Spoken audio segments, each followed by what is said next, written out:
Warning: the following show is intended for mature audiences. Viewer discretion is advised.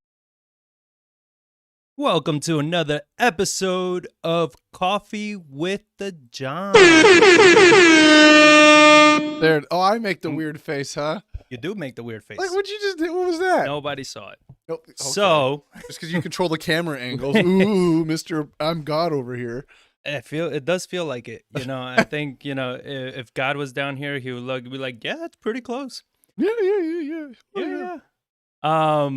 So we have give you a little bit of a rundown before we get going on a few things that have been going on with us. Is a new Crazy episode stuff. of Tips from the Pros is going to be released next week. Had a really cool talk with an investor out of Utah that he has a whole business buying rental properties in Ohio, in Cleveland. And the most interesting part is how he's put the team together to be able to buy all these rentals without ever having to go there and do it. But Yeah, I remember you talking about that. You're talking to the guy like he's only been to Ohio like Yeah. maybe a couple times. and he's getting it done. He's using his own capital and everything, using the burst strategy. So we talked about that. We talked about how he put the team together, how each member has their own bias, so they kind of like control each other. It was pretty cool. I like the strategy. It's definitely something that we're gonna implement because I mean, looking at scale and everything, it's the only thing that makes sense of working. The next thing is March 20th. It's a Saturday, 10 a.m. We're doing another workshop for wholesaling, and this one we're pretty much gonna cover everything that's holding a lot of people back from getting deals right now, because we started doing our own marketing and everything, and since January, and we have four deals lined up. We bought a lot. We bought another property. Buying one today. We're buying one today. So, I mean, it works. So we're going to be sharing all that on the workshop March 20th. So if you know anybody that's in wholesaling or looking to get into it, let them know. And that one, you just go to wholesalingtherightway.com and you can sign up for the workshop there. Also, just check it out. I'll put a link below after this. And last thing is the market update. So we released the market update last week, about almost 2 weeks ago. No, last week. Well, we're on the 12th. I don't know. But I mean, the market is nuts. It is nuts. And that's something that I wanted to touch on real quick. Like I've been talking to a seller, and I've been trying to buy that house for a while now, but she's waiting for her daughter who lives in the house to be able to buy her house, move out of there, and then we can go ahead and buy it. So, you know, big motivation on our end to try to get them a house. And they're looking in the mid 300s in San Antonio, and they can't find anything. It sounds like they're not too picky either. No, they're not too picky. They're submitting offers. They've been submitting offers at, I believe he told me, like 20, 25 over ask, and they're still not getting them. Yeah. Like there's just, I mean, and when I told you, you're like, that doesn't sound right. I was like, it doesn't sound right to me either. In the mid to high 300s, like, I don't know. I just don't see San Antonio that way, you know, that expensive, being that much in demand. And you started, what? You ran some data yesterday just to look at it. I just pulled like a big swath of like all up and down 281, this big square. And yeah, it's just, I mean, active option, pending, active option, one new, and it just like, it was insane. We're like, holy crap. And I feel bad for anybody that's like wanting to buy a house right now, especially if they have like, if they're trying to get like an FHA financing, putting the minimum amount down. Like, yeah, you can ask whatever you want over asking price, but if you have FHA financing and not the cash to cover the difference, like you're gonna get beat out every time by a conventional buyer. Or like if you have little money and you're trying to buy a house right now, like it's gotta be very difficult. And what's the biggest issue is that we are seeing more and more buyers coming in from California, and they're coming in with also with that mentality of overpaying for real estate, of, you know, submitting offers with no contingencies, with no option periods, with, you know, which in my opinion, I get the market is hot, but I still don't think I could buy a house with no option period. You know what I mean? Something that you're not I mean, what do you lose? You lose your deposit, right? Your earnest money. Your earnest What do you money. think about it? If you're selling a house in California, pocketing 150 grand to lose 2,500 bucks to guarantee that you're going to get that house? I guess so. Well, I'm not talking about people in California. I'm talking about people here. And I mean, it gets to a point where it's like, it's a Well, I house. mean, Like you got to evaluate. well, You got to yeah, make but sure if that you, you're not buying well, it's also you're in real estate. We're in real estate, so we Yeah. see we understand the risk. Yeah. When a homeowner is like, I just need a house. I'm getting beat all the time. Screw it. I'll go with no option. Especially if they're like conventional buyer and they have 30, 40, 50, 60 grand like in the pocket that they're using for money like this. Yeah. To lose 3 grand, but to beat out to get that offer. That's why they're doing it. And It's the like 'cause same it's like that. they're that desperate to get something, and I doubt it's like a lot of people in San Antonio trying to move within San Antonio. Yeah. It's a lot of the majority of it's people coming to San Antonio that are really driving up prices. That and you have our people like that we just talked about that are needing a property, but Yeah. they're getting. That's the difficulty a lot of people here have in San Antonio because San Antonio is an FHA, VA, no money down city. So these people don't have a lot of cash, a lot of things. We're like, to waive a contingency on $3,000, $3,500, like that's a substantial portion of their cash they saved up to buy the house. Well, I Or mean, like if they lose out on that, it's like, well, now I can't even buy this house, or I'm forced to buy this house. even yesterday that we got a marketing call, from, a potential seller, or so we thought. And it turned out that she was like, no, I'm not looking to sell. I'm looking to buy. So I was like, okay. So I'm talking to her after a while. She's getting divorced. She's given the house back to her husband for him to have it. He's given her some money in return for that. And she wants to buy a house. Like, all right, cool. She's like, yeah, nothing crazy, something around 200 grand. And in the next month or so, I'm like, uh, yeah, you're kind of out of luck here. She's like, anything with some financing, something that I don't have to put too much down. I was like, you and everybody else, and it's just like, yeah, I mean, it's just gotten so hot, so crazy. Oh, I know like some realtors, like they won't even bother. Like if it's under 200 grand, I'm not even going to mess with it. It's like, cause it's so competitive and takes so much as work far as what, like, representing buyers. wow. Like if they're like any form of established, Yeah. realtors like, dude, I'm not even going to compete with that because you will spend so much time trying to fight to get that house, going to showings, like being out there every day to where like, if they're having a hard time to like, I'd rather just work on my to-do list and focus on more higher end properties that because they're no matter what price range under 300, 350,000, it's the same level of competition, Yeah. but at least that way they have a bigger paycheck to make the dollar value of the time worth it. So yeah. And we're seeing on the investing side, we're seeing it just keeps getting worse and worse with all these wholesalers just selling garbage, because they can. Yeah. Because there's a buyer market for it. And yes, in a sense, coming from a wholesaler mentality, I think it's shitty from a wholesaler, but at the same time, it's like, well, everybody is literally doing the same thing, and if you don't, you're not gonna make any money. You're not going to be able to survive. So it's like, you have to, the thing we've always talked about, like you almost have to take that risk spectrum and go into that realm, because if you don't, that's what the market's used to, and that's where it's shifted to right now. Or like you have to do it, and if you want to make money and want to survive in the current market. why don't you talk about the property you went to see yesterday? That was nuts.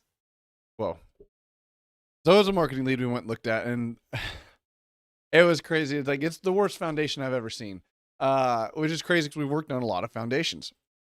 And I was on my phone walking in the front door looking down, and I took one step in the house, and I was just like, what the hell? And I look at the floor, and I'm like, oh my God. Like you can just see the floor just drop immediately, like 4 inches in the first like 2 foot of walking in the house. And you start looking around in the thing, and you realize like this hole it's a bowl. Like from the exterior of the house to the center of the house, I'm going to guess there's probably at least 8, 9, 10 inches of drop to the point where the walls had lifted up off of the foundation to where I could stick my hand underneath the wall into the room next door. You could step back and like the wall was square, but the foundation just went ooh, underneath it. And it's just like, holy crap. Like, I don't know. Like this is insane. I don't know how somebody even got to this point. And I feel somewhat bad for the seller because it was a massive hoarder house stacked to the ceiling full of stuff. So you you could tell it had foundation issues, I'm sure, but you couldn't tell that the walls had lifted up off the ground because the ground was covered with stuff, or you couldn't see how bad it really was underneath there. Yeah, but the worst part was that they had a foundation company in there, and what was their report saying? When that report from that foundation company, and by no means I trust but verify kind of thing, because the company that gave it, I was like, nah, I wouldn't really trust them. But the bid said there that they would not provide a warranty because they could only stabilize the floor. They couldn't raise it because there was no interior grade beams underneath the slab. But it's just one of those that, like, man, I find that really hard to believe. But I'm looking at this thing like, weird stuff happens in this industry. Like, I don't know, because if there was a house that didn't have interior grade beams, this would be the one. Well, explain what the grade beam issue is. I mean, that's your actual structural support. So, I mean, you only have like 6 inches of your actual slab, but underneath it, you have these huge concrete beams that are attached to the normal slab. They pour it in place, and those things can be anywhere from a foot wide to 2 feet deep. I mean, they're huge concrete beams, and that's where your actual structural support comes from. So that is what they raise and lower. And if it's just 6 inches, there's not enough steel in those slabs to lift that kind of weight with that kind of pressure without blowing a hole through the center of the concrete. So because you have those tension rod foundations all the way around that literally just kind of compress the slabs, and then your structural beams underneath what actual holds the thing together. That's tension rod? And it had tension rod foundation. So that way, if you try to push in the center, it doesn't have the grid steel like a lot of other houses have, to where you'll blow a hole through it and you can't lift it. That's why they were saying we'll stabilize only to keep it from falling further, but we can't lift it, and we're not providing a warranty on a work for the fact. But there's a lot of things about that house that just really seemed off. So with something like that, what is the solution? Well, I mean, we submitted because the guy was asking way too much for the house. So we submitted a low offer because we're not going to waste any time if he can't even come in at the price that we're going to need to fix that foundation. But what is the potential solution that the engineer told us that could be for that house? There's a couple things that could be done. One is, and I talked to one of our foundation companies, and they said one thing you can do is you can basically tunnel underneath the house, and you can install giant steel beams underneath the house and use those to lift the foundation if there's no interior grade beams. Then another one that he said you can do is it's a foam product, and I've seen it, but I've never actually used it. Basically, they drill a small hole through the foundation, and they spray a type of foam underneath that. And this has got to be some pretty damn intense foam, because he said it'll lift the foundation like up to 6 inches and provide structural support underneath the entire foundation, which to me was just absolutely crazy. Like, I've never heard of like a foam being able to lift that kind of weight as it expanded and then solidify to where it provided structural support to where an engineer would certify that that was actually done. Well, and for how long does it solidify for? Because I mean, even when you know, a lot of foam over time, it deteriorates. Like, I don't know. I've never used it. I've seen it, but I haven't really looked into it. It just like, that was crazy. But yeah, he's saying. What are the costs that he's saying is associated? He said like with 15, 20 grand. I was like, well, I mean, that's the cost of fixing that foundation in my mind, because we've done foundations similar size, so you get a pretty ballpark. I was like, it's probably 15 grand to fix this foundation if you could do the beams or do the just concrete piers. So yeah, I'm curious, you know, to see if the seller actually accepts our offer to proceed. They didn't. They didn't. Yeah, I would assume we were what, 30 grand under what he was asking. Well, we were 20. You know, we were 10, 12 grand under what he bought it for. Well, and then he still had already started demoing and cleaning things out, and he overpaid already. He overpaid for the house, and then he went ahead and did the clean out, because you said it was a hoarder house, so he cleaned the whole thing out. You can see now everywhere. You can walk through everything. So all that money, all the dumpster, whatever holding costs he has already. So yeah, he's probably in it for like 145. I didn't tell you this. In the master bedroom, so the house, the sheetrock was just destroyed, and they'd ripped the whole ceiling down because apparently it had been rat infested. Like, it was a pretty nasty house by the sound of what he bought when he bought it. But the previous owner had used spray foam, the yellow spray foam insulation stuff. There was a crack a giant crack in the master bedroom, probably stuck down on 2-3 inches, and it just arced across the entire ceiling. Well, I got in there, and all their brilliantness, and sprayed spray foam in that giant crack all the way through the master bedroom. So you just had this yellow foam sticking out of your ceiling for, like, I guess, like insulation purposes. Wow. But it was one of those, and I'm thinking through the process and like how the house got to that way and where it's located. And I talked to foundation crews. Like, I find it highly unlikely that house, it's in a production builder neighborhood from the 80s. Yeah. That house somehow got away with not putting in the interior grade beams. Yeah. Like, I find that very hard to believe. Now, if it was like the 30s, 40s, 50s, maybe. But that house in that neighborhood, where it's at, I find it hard to believe. But also hearing the story that the house was packed from floor to ceiling with stuff, I could see somebody coming in there and be like, well, I can't get to the interior of the house and you need foundation work, so we're just going to put exterior beams around it and lift that. And then everything sank in the inside, and you couldn't really tell at first. But over time, everything started to shift, settle, and crack because there was between the driveway and the entrance to the garage, there was probably a foot, 14, 16 inches rise from where it was at and where it was. So that whoever lifted it way higher than they need to lift it. I don't know why, because the entire house, you could see where the foundation was poured. And you could, when they do the bags to pour the concrete, those around the entire house were like above the dirt level. So they lifted the house like a foot around the outside, and the inside just sank in. And that's kind of the thing that we talk about all the time, where the advantage of, if you're a new investor looking to get into flipping, of partnering with somebody that's been through this countless times, right? Yeah. Because one thing that we always joke about is that we can see through walls. And it's not that we can see through walls, it's just that we've done so many rehabs and we've worked on so many houses that when we see certain things start lining up, we're like, chances are this is going to be a big issue moving forward. Yeah. Right. So we start anticipating all those things. We start, but like the same thing, now you're leveling this. What we talked about? We might as well just budget in to do all of the plumbing brand new, because that kind of especially now that you're saying that it's tension rod. We did tension rod foundation. That shit, to get the proper pressure, and sometimes it gets wobbly. Yeah. It's not the best type of foundation, so it creates a lot of problems. So we're factoring in plumbing. It's a lot of things that's going to have to be involved in that. And the longer that foundation sits, more strain is putting on those walls that are just elevated. They're just hanging on pretty much by the roof structure and by each other. So it's like it puts on more pressure on the roof. I mean, his initial buy, now that it's cleaned out, wasn't that far off. I mean, he paid like $130 for it, and we were at $120 from what we were seeing. But but he's new, brand new, and you can just look. Yeah, but R120 didn't include the clean out that he had to do. That was probably a couple extra $4 or $5 grand. That's true. I didn't think about that, but it's just one of those, like, the importance of, like, why did somebody think this is a good idea to take on a house that's that jacked up? Because from the outside, you can see this house is pretty jacked up, and that much stuff packed into it, to where you and I walking into that much of a hoarder house, looking at the history of it, just looking from the outside, then the massive amount of neglect it had just by the trees. Dude, there was a freaking tree that was probably, I don't know, 8 inches in diameter, like 3 inches from the house.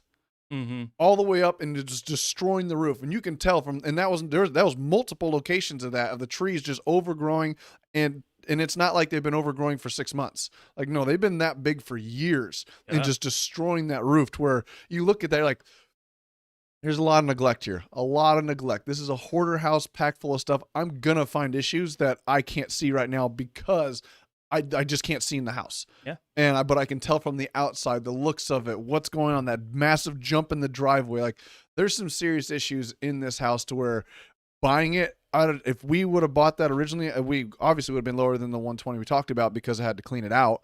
Like, but even below that, it's like, I'm going to hedge my bets that there's something else wrong with this house, like this guy just found, because another foundation company came in and they said that they gave a bid, like, what was it?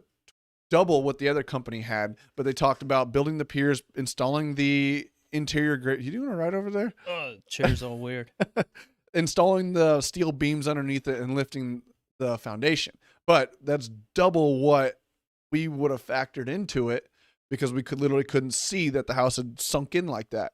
So you got to anticipate running into issues like that with the house. And then it's also so it shows that long of neglect. And one thing that we try to stress a lot is that I understand deals are hard to come by, but this doesn't mean that you just jump in on a deal just because they're hard to come by. You understand? Like, you still need to do your due diligence. If you're having one of these wholesale companies pressuring you to buy and all that because, they're freaking Wolf of Wall Street tactics and all that nonsense that they implement, it's something that you got to be smart as an investor and be like, look, you can pressure me all you want. I'm still going to do my due diligence. Yeah. You understand? I'm still gonna look through all this. I'm still gonna check everything out. Like, I'm not gonna just hurry up and buy just because you're pressuring me to do it. Because right now it's just more and more people. It blows my mind how they're getting into flipping houses and doing all this, and they've never done it in the past. They've never done it at all. Oh, they've And never done anything like any basic home renovation either. anything. Or like you had a whole uphill battle of like dealing with contractors. Like Yeah. that's a whole new thing. It's not I just hire one contractor. Like you need to understand how this works and how this industry works. Like Yeah, they don't appreciate the risk involved and the skills that are necessary to succeed in this business. Yeah. Right. That's well, not. then like jump off the deep end. The first house you do is something that large. Like Yeah. learn with something a little simpler. Like even if you only make a couple grand on it, it's a learning process. But my goodness, Wait, because something that large, even not like knowing what it, we like said, you could like, really. if you get a deal that's that bad, right? Still partner with somebody, because somebody that has experience can handle a deal like that. And what you're gonna learn from somebody that actually knows what they're doing is going to be tremendous. You Yeah. understand? Because you're going to learn, that's going to be learning foundation, electrical, plumbing, sheetrock, windows, doors, roof, everything you're going to learn Yeah. on the project that The size. house did have a good air conditioner though. Oh, that's a plus. It was like a 2018 Ream interior and exterior. So I was like, hey, you got one good thing going for you. For the size of the home too?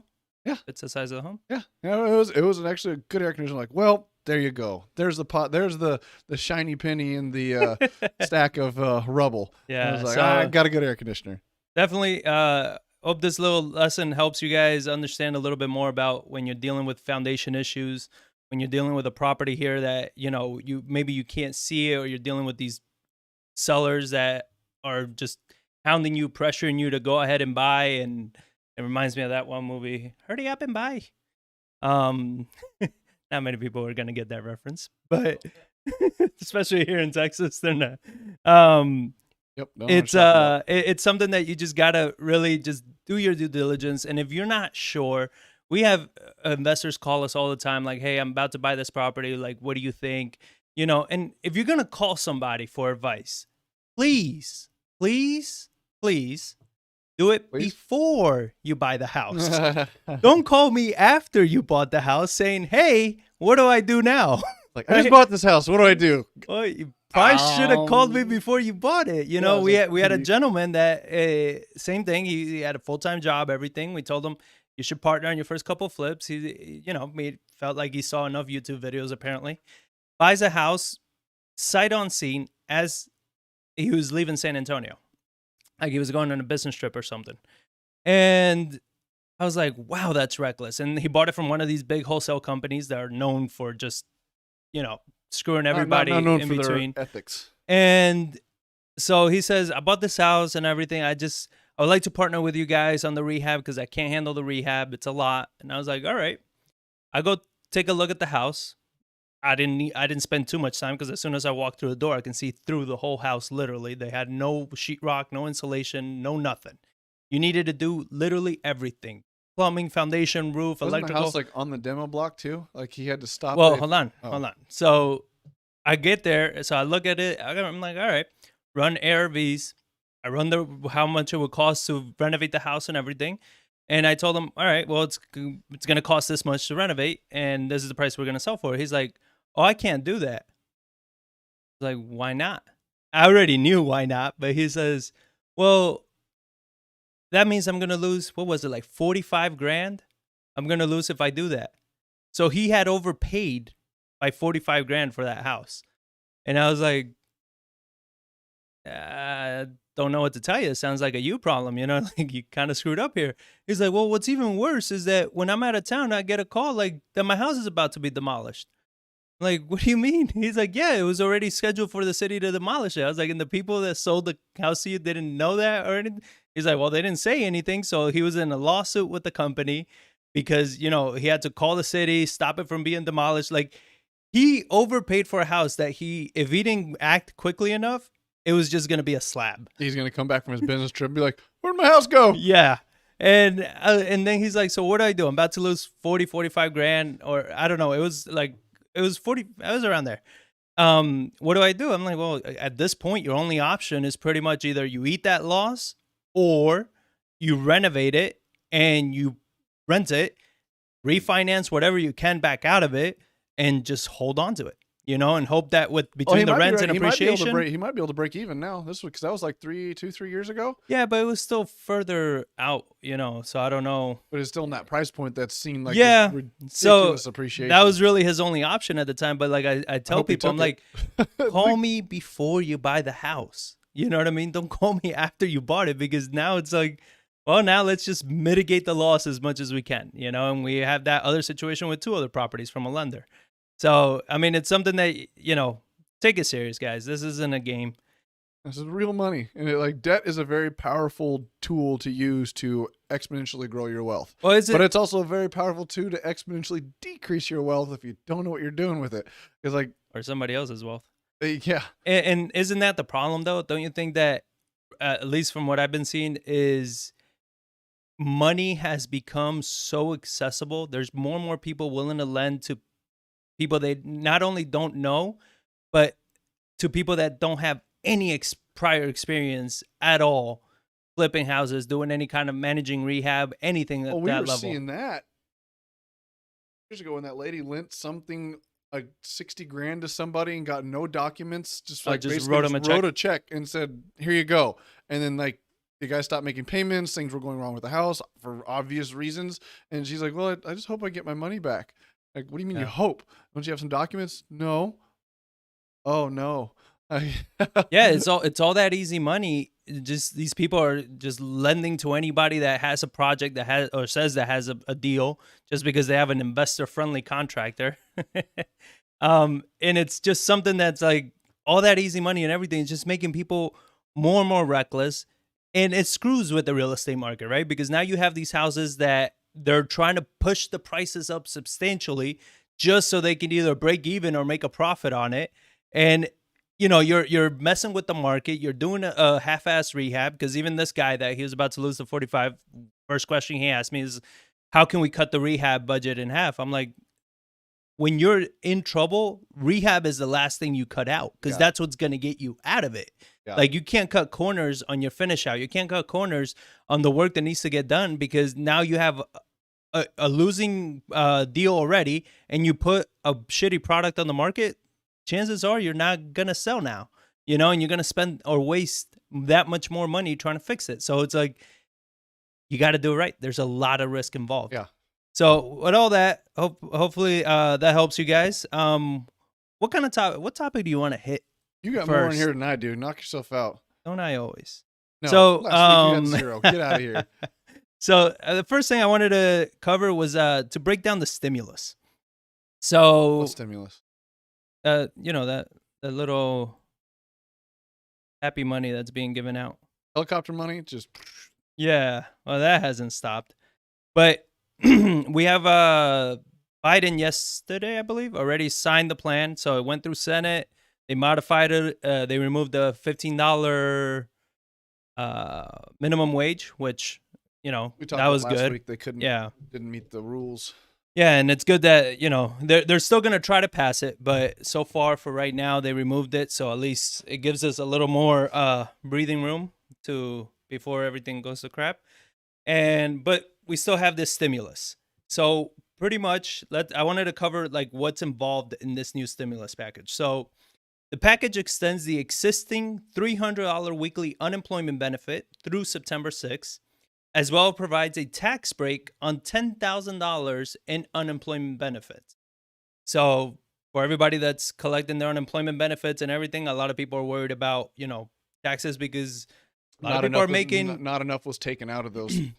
Well, and a lot of people are making also more money on unemployment than they were on their job. And they just went and spent it all. So it's like you give money to people that don't know how to handle it, they're going to go ahead and just spend it off and like raise their income levels on all the wrong things. So.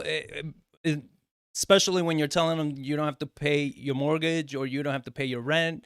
Don't worry about everything. Money rules are changing. Financing is changing. The Fed is saying don't worry about money supply. So when you have everything changing, it's like, well, what else do I spend this money on? Yeah. Right? GameStop. So Robinhood app, here we come. Yeah. So, okay. So you have that unemployment that's being extended through September. And they got rid of pretty much everything that you needed to kind of qualify for unemployment. Now is just Just ask for it. You're gonna get it. Individuals earning 75K and married couples earning 150 will still will receive $1,400 per person benefit. People that are making 80 individually and 160 married are gonna get a decreased amount of that 1,400. Disappeared. It stops at 180. Yeah, at it stops 80,000. at 80. Because before it started phasing out after 75 and then disappeared after like 100 or 110. Yeah, so but they now it's lowered like, that. Done. Yeah, and that was one of the bargaining Chips chips that they did. And the yeah. unemployment was another thing that went down because originally it was 400 a week through the end of August. Now it's through the first week of September and lowered to 300. So. Yeah. And so then moving forward, they did this is what I found crazy is the child tax credit. So kids under the age of 6 are getting parents are getting $3,600 for those kids, and kids from 6 to 17 years old are getting $3,000 per kid. And this is going to be distributed to them. They didn't quite say in a monthly basis, but they said that it's going to be distributed to them throughout the year pretty much for expenses or whatever the heck they're needing. I remember seeing that like, oh, it'll be distributed and not necessarily at tax time, but could be. It's like, so it's like could be or is. It's a lot of money that you're just like, oh, we'll get it to you at some point somehow. We're not exactly sure yet, but it's there. Then you have $350 billion for states, cities, tribal governments, and U.S. government, U.S. territories. I got it. U.S. territories, and so that's good news for California. They can keep gambling, and they're going to get bailed out again. Biden said there will be enough coronavirus vaccines doses for every adult in America by the end of May. His goal was 100 million vaccines put in people's arms within his first 100 days. So now he's saying, yesterday he gave a talk and he's saying that they're definitely going to blow past that. The bill sets aside more than $20 billion in emergency rental assistance and other relief for homeless. Another $10 billion goes to mortgage and homeownership assistance. The bill includes an $86 billion bailout for failing pensions. This is what I found the part that I was like, what does this have to do with, this is the kind of shit that excuse to get money to poorly run pension programs. And this is the kind of shit that, Trump was arguing about, which I felt he was right at the time, that they were trying to pass stuff in the stimulus package that had nothing to do with the pandemic, had nothing to do with what was going on. And here's one. And it says, Democrats say the provision gives struggling pension plans enough money to pay hundreds of thousands of retirees their full pension for the next few decades. All right. So they're taking care of them for the next few decades. That blows my mind. But the bill has been criticized for having little to do with the current health crisis, especially since many pension plans were on the verge of collapse well before the pandemic. And this is something that you and I had spoken about countless times about how, especially with California pension plans, how many of them were pretty much already bankrupt. Like how many people were baby boomers are getting to a point where they're going to need their pension, and these pensions don't have the money. They've been raided by the corporate the government. Like they just were taking that money, mismanaging, not setting enough aside, over promising what they could deliver in the future based on these pie in the sky projections. Or like, I mean, don't get me wrong, it's great to see that they're pumping that money into the pension programs because that's a huge problem where a lot of demographics, when they need their retirement money they've been saving their entire lives, just disappears. Yeah. Like that would be absolutely terrible. So it's good to see the money go in there, but it's also one of the things that you just incentivize them to do the exact same thing in the future. Like there's no lesson to be learned from this now. Well, we go back to what besides that we've talked about before about moral hazard, right? There is no more problems with taking unnecessary risks, and we see this in every industry where there's no reason to not take unnecessary risks, to not screw up your company, to not screw up these things, because if you're so big that you're talking about billions of dollars, they're gonna come and bail you out. They're gonna come in because they don't like. And we're going to touch on this topic and maybe we can get into it now, but it's the whole thing with this the cancel culture and the nanny state and all the nonsense Oh that boy. we're getting into, because it's just like, I feel like the Hollywood, the media, and the government are pushing for you to not feel any discomfort, for you to not feel any sadness, for you to not feel any pain. It's like we're in this utopian world that everything is perfect. And don't get me wrong, while that sounds great in theory, it's not the real world. The real world does have pain, it does have problems. And if you don't allow people, when they hit that, to figure out solutions and to feel the pain, you know what I mean? Like, it's the same thing. I Like, never learn. Yeah. yeah, you touch something that's burning up and it hurts you, you learn not to touch it again. But if every time you're gonna go do something stupid, there's somebody there to protect you, you never learn how to do anything. Yeah. You know what I mean? So I mean, I don't know. I don't know your thoughts on that, but Well, like, I it's mean, it's we've just talked about that's where I was hoping they could get a divided government to where you couldn't just pass these sweeping legislations because like the $350 billion it's going to states. I read one article that San Francisco was getting like $600 million of that money, and that like takes care like 92% of their shortfall. So they don't have to raise taxes that much to get that other 8%. So they're bailing out these poorly run states and things. But it's also one of the things like they're just putting a band-aid over the problem. They're not fixing the problem. So those problems are gonna continue and they're going to get worse. And then they're still gonna end up in the same pot because they still have to go through that pain of restructuring the way they are to get to something. Because it's actually kind of funny. I was watching one of Joe Rogan's original stand-ups from 2016 last night, and he was in San Francisco, and he was poking fun at kind of what is now the cancel culture. I mean, this is 5 years ago, and it's like, that's what happens. You give everybody a freaking participation trophy, and like the crowd died laughing. It's like, man, he's saying that in San Francisco. Like, this is where a lot of this stuff really started, was out there in the Silicon Valley. Because like, you think about it, like, what does like Silicon Valley, the government, and like have in tech is like they have a lot of money. And what does money buy you? It buys you power, it buys you influence. So with that money, you can buy politicians, you can influence government, you can do all these things. Where like I think that's where a lot of this stuff is originating, is in the big tech industry. well, and not just that, but you also see it like you're saying in Hollywood, that they control so much of it. It's, we just saw that actress from the show, the Mandalorian, a Star Wars show that they have on Disney. She got fired because she was putting out her opinions on things that were going on in politics and in the world and stuff like that, right? And I read her post and everything. I didn't think they were that insane or inciting violence or anything like that for her to get fired. Yeah. Where now it's to the point where it's not even, we don't want you to say these things that are mean or wrong. No, we don't want you to say anything that's against the agenda that we're pushing. Yeah. Because the other side can say all of those things. They're more than welcome to say all of those things. It's just the other side is not allowed to speak their mind anymore. Yeah. And you have, like you're saying, you have big tech that's controlling pretty much every like platform, every platform every that social we're in. platform of any kind of reach nowadays. Yeah, and now I have an article in here that I was reading this morning. I have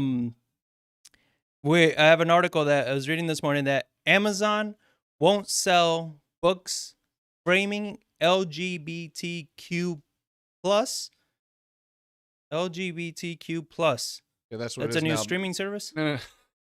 No, because there were so many letters going on after it. They were like, okay, we're just gonna put a plus sign. Just plus. Plus. Sounds like a streaming service. Whatever's after that, plus. So the new they won't sell any books framing them. Yeah, framing them identities as mental illnesses. Framing those identities as mental illnesses.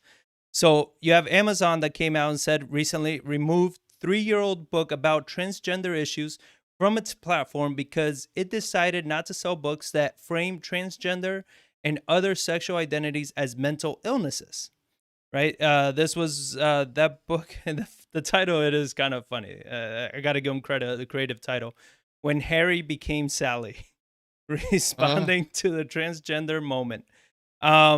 Is no longer available on Amazon. Senators wrote a letter to Amazon, and so it says, as to your specific question about When Harry Met Sally, this is from Amazon.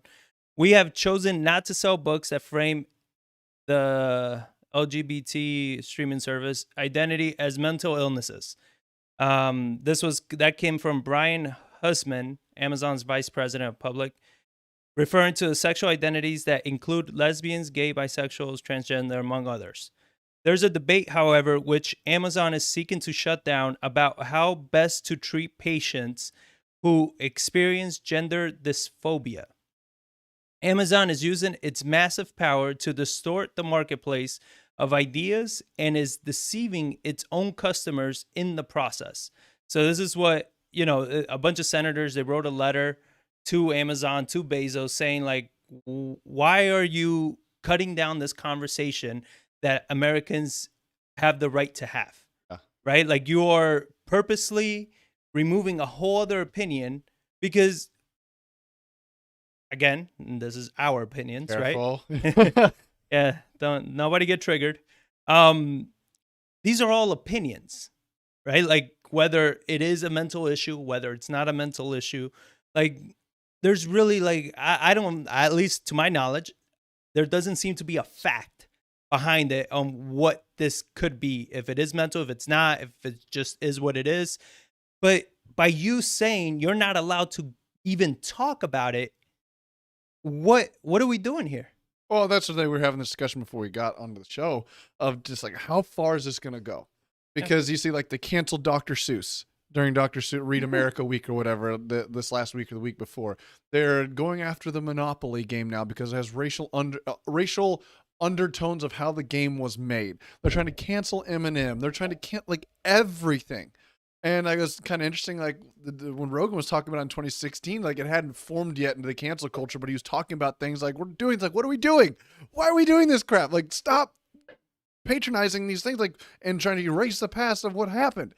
Yeah. But now it's just gotten worse and worse and worse, to where I firmly believe that it's the loud minority that's doing this. It's a very, very small subset that just has a lot of influence and power that's pushing this thing, that everyone's just like, we're just going to go along with and agree. But, like, how far can it go before enough people are just like, all right, this other stuff before was not bothering me, I really don't care, it's whatever, you're going to cancel it, what doesn't affect my life. But now it's like every day, like, new things are constantly being canceled. You can't come out and say opinions. You can't go out and talk about Monopoly, old music. Like, everything now is racial undertones. Like, you're just eliminating our entire past. Like, everything can be traced back to some point. And if somebody with the right influence and right message can just cancel anything and everything, tracing something back to something that happened hundreds of years ago. Yeah. Or decades ago, or anything like that. So, like, some of the stuff that you look at, like, movies, you look at TV shows, you look at music, like, that was done in, like, even up to the, like, early 2000s. They're like, if you can't, we read it, I'm like, God, you couldn't get away saying some of that stuff today.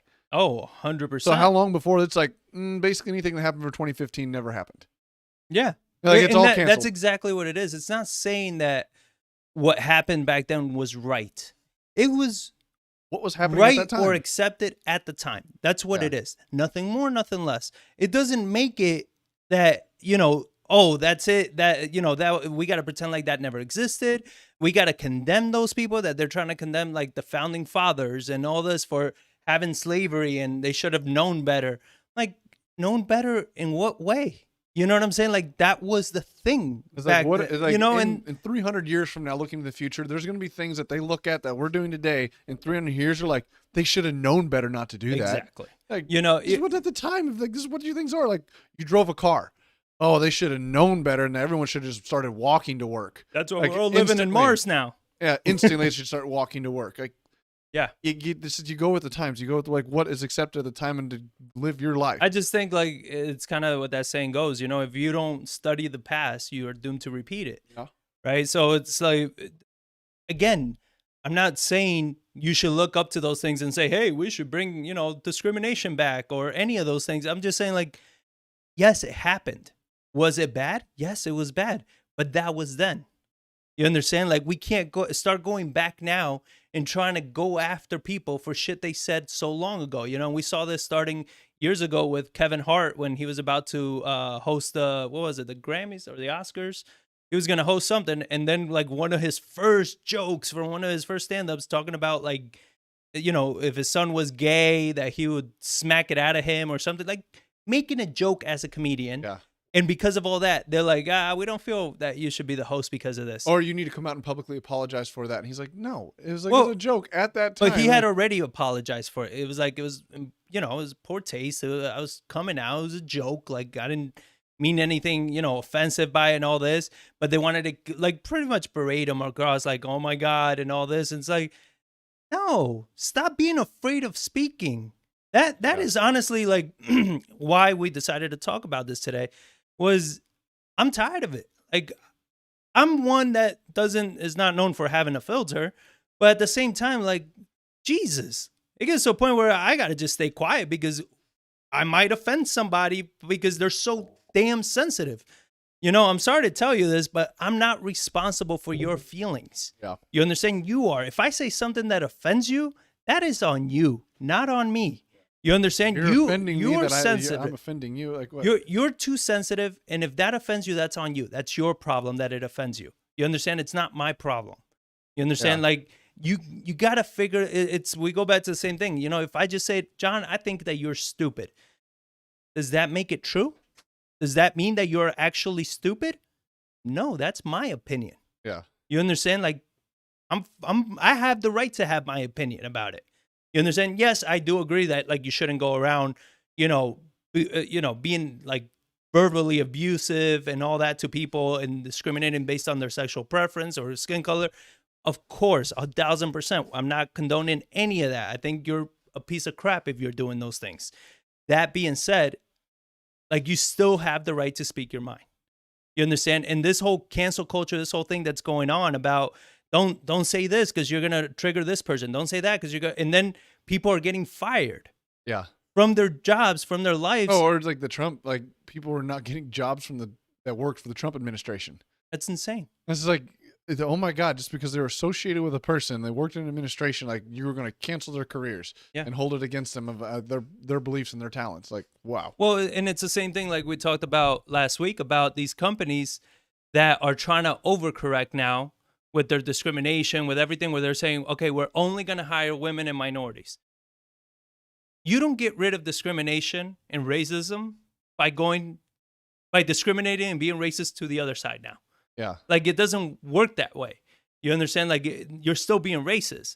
The difference, because you're even being racist to those same people and discriminating those same people, because now you're saying you're only getting this because you're a minority or you're a woman.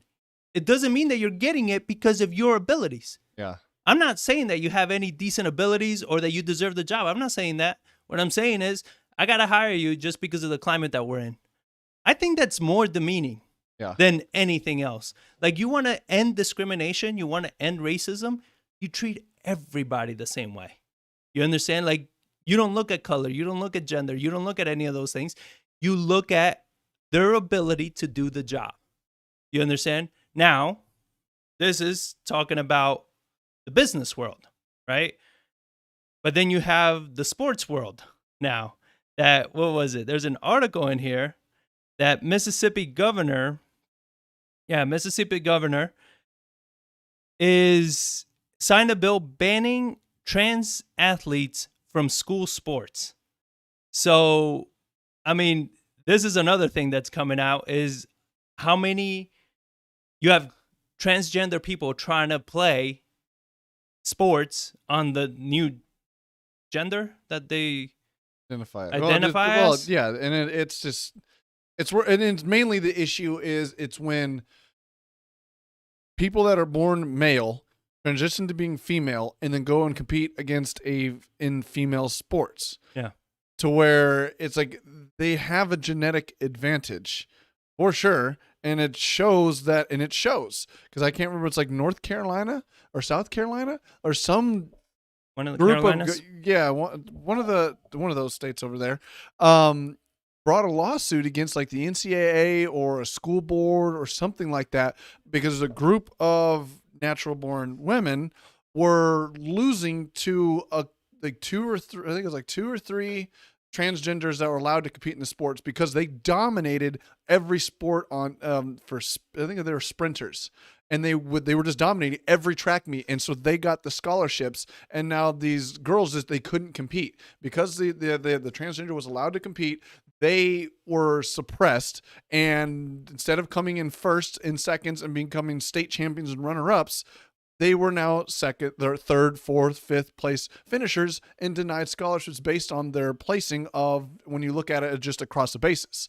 Because when you look at the name, you don't see that it's a transgender athlete competing against other natural born women. They just look at the names like, man, this person's won every track meet, state champion, everything. Like, we need to see about getting them on our team. Nobody looks at third, fourth, fifth, and sixth place. That people do, but not to the level of the Ivy League schools and the scholarships that are being denied opportunities. To where that is a very hot topic issue, to where you see it all the time because it was a lot about women's rights, but now those rights are being infringed upon by the LGBTQ plus industry. That it's just like, or not industry, but culture. And it's a very contested battle. Like, my goodness. Like, so where does it go from here? I was talking about it with my personal trainer, and he is a UFC fighter. And I was telling him, I was like, look, you've practiced, I'm sure you've sparred and you practice with women. Like, how, because as crazy as it may sound, guys, we are not doctors, attorneys, pediatricians, vets. We're none of that. Nothing. Yeah. All right. So this is just no professional law degree. This is just coming from what our common sense is. It could be 100% wrong, but I was asking him, like, how is it, like, let's say you're 155, I think he is. You go and you train against a girl that's 155. Is that apples to apples? He's like, not by a long shot.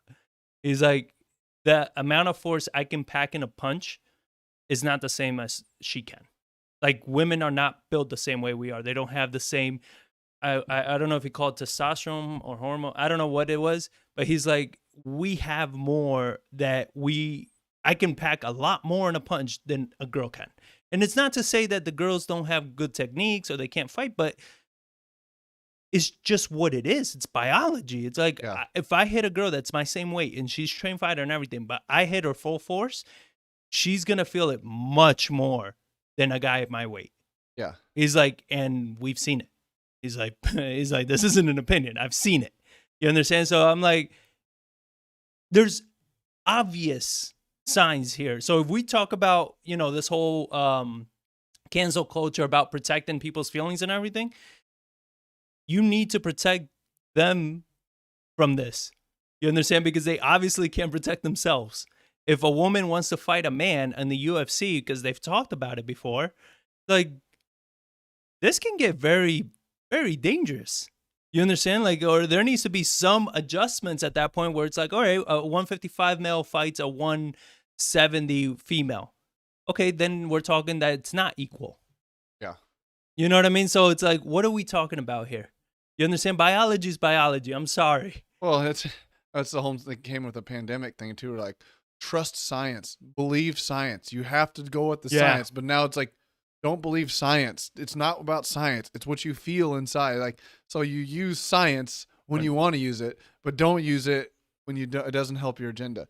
That's what's sick about it, is how they use all of these things politically, right? To whatever benefits. It's all politics. It's all politics. All politics. But when then you look down to it, like, it's but let's talk about what it is too, is the trauma that there is for kids.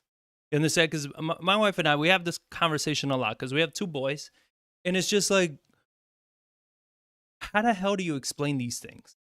You understand? Like, how, when you have parents that are saying, oh, we're not gonna put the sex of our kid on the birth certificate because we're gonna let them decide later on what sex they want to be. Like, kids are looking up to you for guidance, education, to set some moral standards on everything. And you're already trying to give them all this responsibility when they're like 6 years old to decide what they want to be. They don't know what the hell they want to be.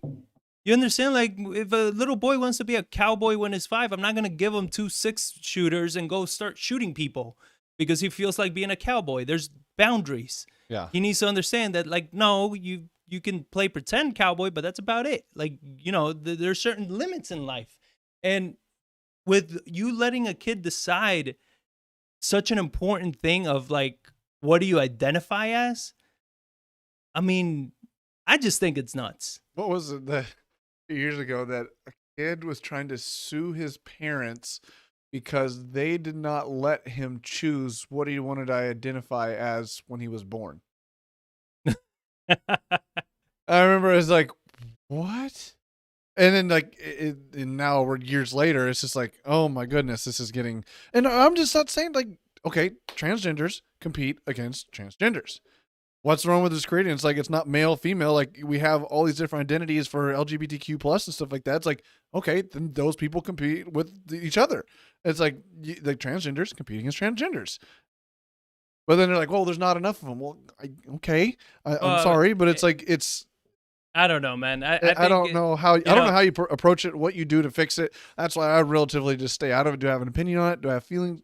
How my thought process works around it? Sure, but like, what is the solution? Is like we just keep going back to the whole thing, bringing it back to business and everything. It's like being forced to hire certain people, or being, use an example for not having enough diversity in your company or stuff like that, where it's like, look, I don't give a damn about diversity. I care about hiring the right person for the job, whoever that may be. You understand? Like, period. We are here to produce the best product or the best service, and we need to hire the best person for the job, regardless of what their sexual orientation is, regardless of what their race is. I don't give a damn what all of that is. But now you're forcing companies to overcorrect. We're still having racism. It's just forced. They're just trying to do it. And it's like, and you have some hard topics I want to get into here about, like, you have the San Antonio finds mask mandate workaround, like removing the mask mandate to where it's no longer about what should or shouldn't be done. It's just by whoever's organizing it is the one. It's like the other side's got to be like, no, I'm going to stick to my guns because I want to have the power. I can't let this other side fight against me. Like, where Austin is now refusing to lift their mandates. So, right. So, like, talking on that article, we have the Texas Attorney General sues Austin for refusing to lift their mandate. And they warned them during this week. They said, hey, you need to respect the law. You understand? And the governor gave a law. He gave an executive order, and that supersedes any local order that you can give. So you got to respect it. And Austin said, nope. And it's kind of ironic that it's Austin, the city where the capital is, where the governor is. It's always funny, but it's always Austin. But here's what the attorney general said. Just as a servant cannot have two masters, the public cannot have two sets of rules to live by, particularly in a pandemic, and when those rules carry criminal penalties substantially impacting people's lives and livelihood. First of all, you couldn't have used a better metaphor than saying a servant cannot have two masters. Like, I mean, are you really saying that the people, like, we are the servants and you guys are the masters? Yeah. Like, that's essentially how you see it. They've played this thing out to where it's like, you are our servants, you listen to us because we're the government. Exactly. And when I read that, I was like, F you, buddy. You know what I mean? Like, I'm not your servant. Let's remember who elected you and who can kick you out. So, know your place here, bud. But yeah, when I read that, I was just like, wow, that poor choice of words. But Paxton said that in his lawsuit that Austin and Travis County officials insist that they will continue enforcing their business and face mask requirements despite the fact that the executive order nullified these provisions, adding, defendants know this is wrong. The Supreme Court of Texas recently overturned defendants' last attempt to undermine Governor Abbott's emergency orders in such a manner. He says we expect the same results this time. Then you have Travis County Judge Andy Brown said on Thursday that he will continue to listen to our public health authority, medical professionals, and the CDC who have consistently said masks save lives. He called it unfortunate that the Attorney General is once again failing to make the health of our community his priority. And then you have Austin Mayor Steve Adler indicated on Twitter that he and Brown will challenge the lawsuit. We will fight to defend and enforce public health guidance, he wrote. Masks save life. And then one comment that I found funny from Biden is he says that he thinks that this is Neanderthal thinking to believe in the meantime, everything is fine and take off your mask. Well, I mean, to add Neanderthal. that, like, I'm curious what's going on in Austin when somebody posts something like this. Because, like, last night, I was just couldn't sleep, and I got on Facebook, just kind of scrolling around, and I follow Mayor Nuremberg Yeah, just to Facebook see, like, helps when you can't sleep. right? You find some interesting things at 3 a.m. on Facebook. But I followed Nuremberg because I was like, he is the mayor of the city. I follow local politics because that affects what happens to me. And a lot of times, like when he was posting things on there about the pandemic, like a year ago, or not a year ago, but like 6 months ago about it, and he's a Democrat. He says he's an independent, but Yeah, you look at sure. what he does. He follows all the left side. And when he was posting things that went along with that agenda, people praised him. And on a pretty large scale, saying 4-1, 4 people agreed, 1 would disagree. Hmm. But last night, he said one thing on there's like, wearing a mask means wearing your mask over your nose or something to that effect. And he was just getting destroyed on a 4-1 the other way of people are just like, it's my choice of how I want to wear a mask. I don't care. Like, stop trying to enforce me. We're not sheep. Where like everybody was going against him in a very large margin, and not very many people were in there trying to defend him. To where it's like the tide has now switched and gone the other direction. Hmm. To where it's like, and a lot of people are saying like, I can't wait for this year's election or next year elections to vote you out. A lot of people were in there talking about Brockhouse, who's going to be running against him, and like a lot of support was going the other direction. Now I was like, man, it's about time to see on the public platform like Facebook where people are finally coming out and being like, yeah, I'm done with this crap. Like, I'm done believing in this. To the point we're talking about the cancel culture where people are starting to have backbones. You've pushed enough to where I think the silent majority is finally coming out and be like, dude, I'm not going to stay silent anymore. I'm over this crap. I'm done. I'm going to start speaking out against it. And I'm curious if that's what's happening in Austin as well. Like the government's trying to enforce things and people are like, nah. And I'm curious, like, what would happen? So how are they enforcing this thing? Oh, you still have the fines. Who's going to fine you? And the city comes out and fines you. But then if you tried to challenge that in court, the law is going to go to the governor. You would lose that lawsuit in a heartbeat for that mandate. So I'm curious, like, how that's going to play out and what's going to play out of that, and how long it's going to go on. The Austin officials, they were saying that if somebody's at your store or your place of business and they're not wearing a mask and you're asking them to put a mask and they won't, that you need to call the cops and have the cops handle that. That then the cops are going to come in and take care of the person that's not wearing a mask. So Well, I mean, what can you do? Okay, you force them to leave.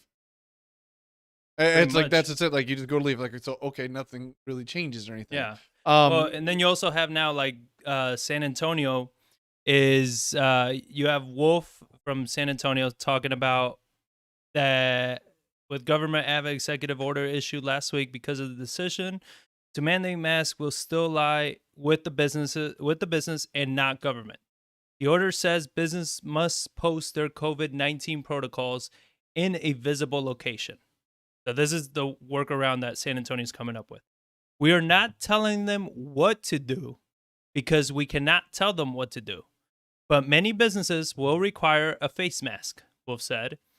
We think it's important to the person coming to the business to know whether they're entering a safe environment or not and let them make the decision. So they're already labeling it. If they don't have that thing, then you're telling your customers that they're not entering a safe environment. well, I mean, one thing that wins my business over is a new gas station to a San Antonio Quick Trip. I was in there yesterday and I looked around. I was like, they don't have any signs on the windows.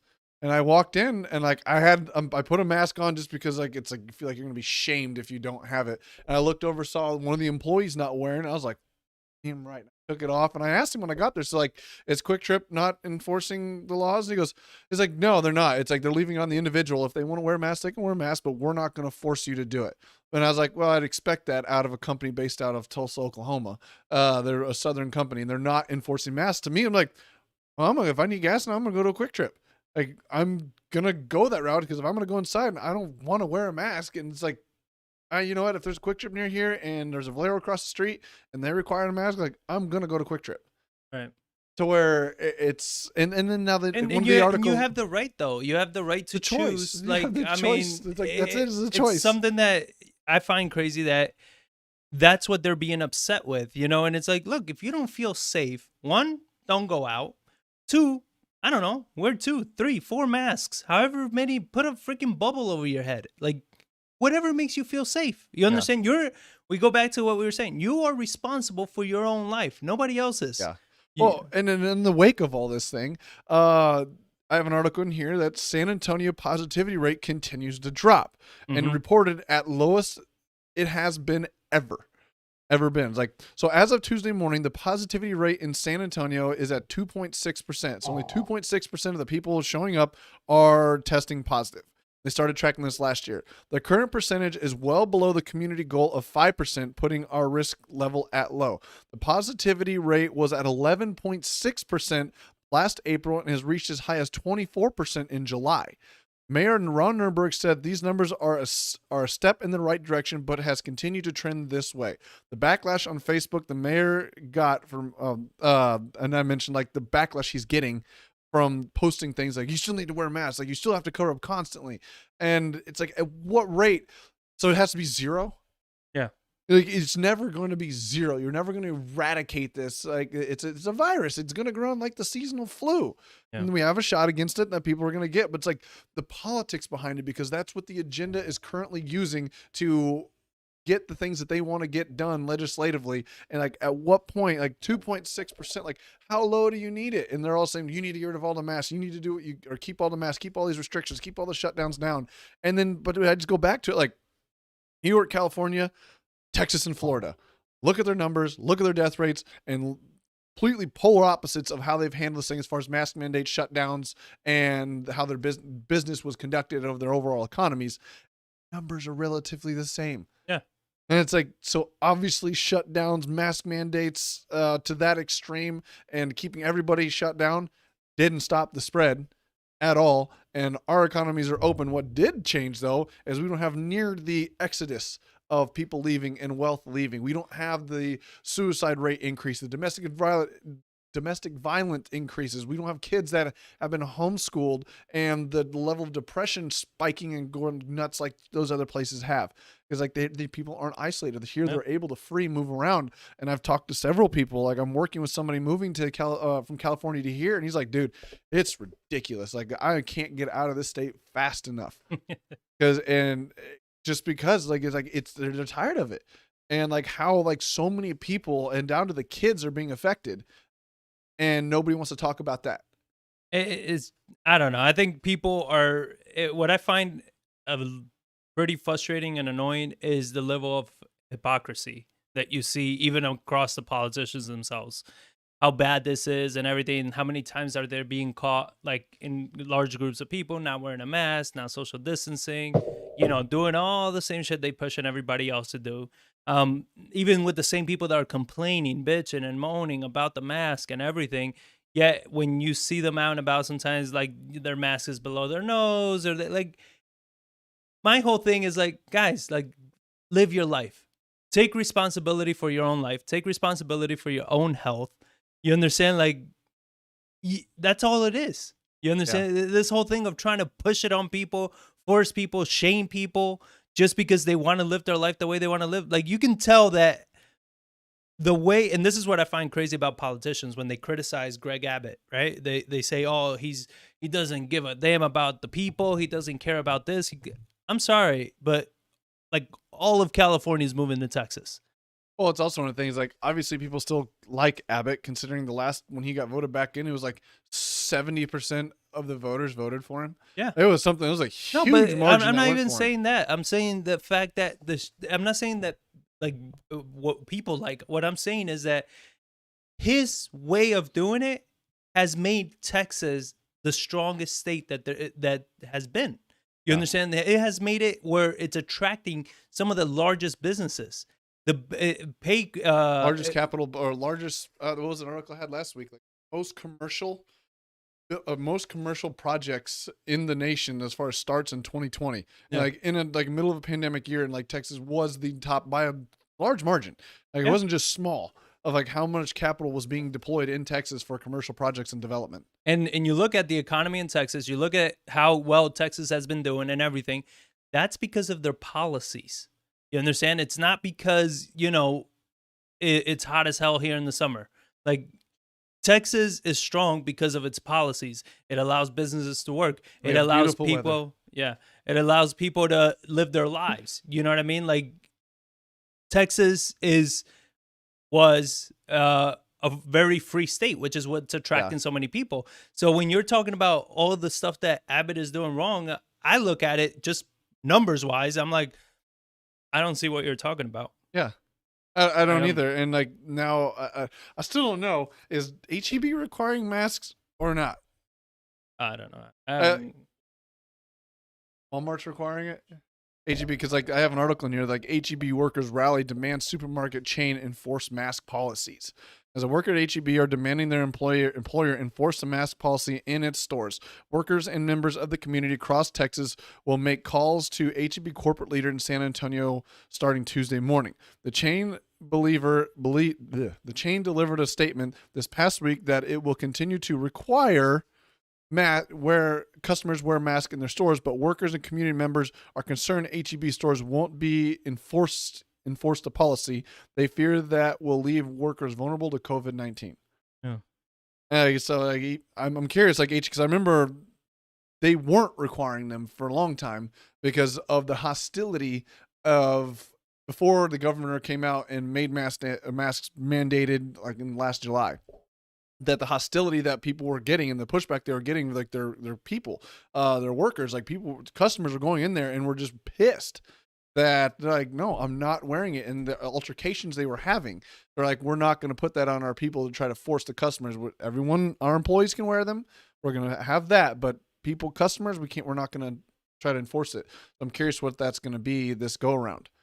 Yeah, I just find it interesting that, they say the workers are complaining about it because, I mean, I've been to HEB. I don't go that much, but I've been to HEB quite a few times, and I've seen people without masks, and I don't see anybody saying anything, caring. The employees are oblivious of everything that's going around them. Like, who's the one that's complaining about this? That's Or is it one of those general statement that somebody said something and all of a sudden they're like employees across the board, period. Well, it's like, look who controls the media. It's just like there's a legislative agenda tied to this and money that's behind it, and they control such a vast majority of today's media. Like, so one person, as long as it's in agreement with the current political climate and agenda being pushed, you'll get publicity, no matter how many people are actually behind it, because they try to enforce and make it seem like that is what it is. Yeah. And like they make themselves seem bigger, but when you like lift the sheets, it's like, oh, I thought you were some big scary monster, but it's like you're three people. Exactly. And that's making a lot of noise. And that's when I saw on Facebook last night. I was like, oh, okay. So seeing the way people were responding to Nuremberg, and it wasn't just the mask mandate either. It was about this passing of this legislation for this massive stimulus package that he put on there. Like, oh, it's going to be such a great thing for San Antonio. It should be a win for America, a win for Texas, a win for San Antonio. And again, 3-1, 4-1, people were not happy with it. And they looked up their own facts about it, and they realized you have something in here. Oh no, you had it earlier about the breakdown of like how much extra stuff that doesn't relate to politics have in here. So it's gonna be very interesting to see, and because I know called it like a votorama, that they tried not necessarily to hold up the legislation, because I think the Republicans knew that it wasn't going to get passed, or it was going to get passed, but they made them vote on amendments to come out and state, where do you stand on this? Where do you stand on that? Like gearing up for these next midterm elections in 2022, because I mean they're going to use this, and like I've several articles like this is a hinging point that it's like, was this the right move or not?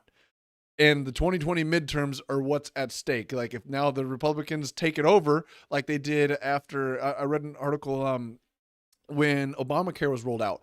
Apparently, I didn't realize it, but the Democrats had a super majority. They had 60 senators is what you need to get any legislation passed.